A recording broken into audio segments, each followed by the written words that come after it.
Video নিয়ে। তো আজকে করবো মশলা পোলাও। তার জন্য নিয়ে নিয়েছি সয়াবিন সিদ্ধ করে নিয়েছি, টমেটো কেটে নিয়েছি, এখানে পনির ছোটো ছোটো করে কেটে নিয়েছি, এখানে লঙ্কা ফেলে নিয়েছি, এখানে আলুটা কেটে নিয়েছি, এখানে মটর কেটে নিয়েছি। এই তেল দিয়েছি, তেলের মধ্যে একটু লবণ দিয়ে দিয়েছি। এবার সয়াবিনটা একটু ভেজে নিই। কাটা আলুটাকে একটু কিছুক্ষণ জলে রেখে দিই। সয়াবিনটা ভাজা হয়েছে, দিয়ে দেবো একটু সরষা তেল, পনিরটা ভেজে নিই। পনিরটা ভাজা হয়েছে নামিয়ে নেবো। পেঁয়াজ দেবো পোলাওটা, তাই জন্য পেঁয়াজটা পাতলা পাতলা করে কেটে নিয়েছি। আমি জিরা দিয়ে দেবো, তারপরে পেঁয়াজ আর টমেটোটা দিয়ে দেবো।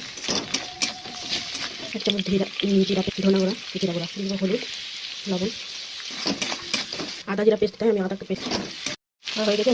সোয়াবিনটা একটু আমি পনির দিয়েছি পেস্ট করে। পনিরটা না দেবো পারো, সোয়াবিনটা নেই, সোয়াবিনটা দিতেই হবে। আর ফাটিয়ে রাখা লঙ্কা দিয়ে দেবো, ধনে পাতা দিয়ে দেবো। এবার জল দিয়ে দেবো, গরম জল করে দিতে হবে, গরম জলটা দিয়ে দেবো। এদিকে চালটাকে ধুয়ে নেবো, চালটা দিয়ে দিয়েছি। এটা প্রেশারও করা যায়, বাট আমি কড়াই করছি। চাল হিসাবে চালটা দিতে হবে, না তো চালটা বেশি গলে যাবে। লবণটা দিতে হবে, এবার ঢেকে দেবো।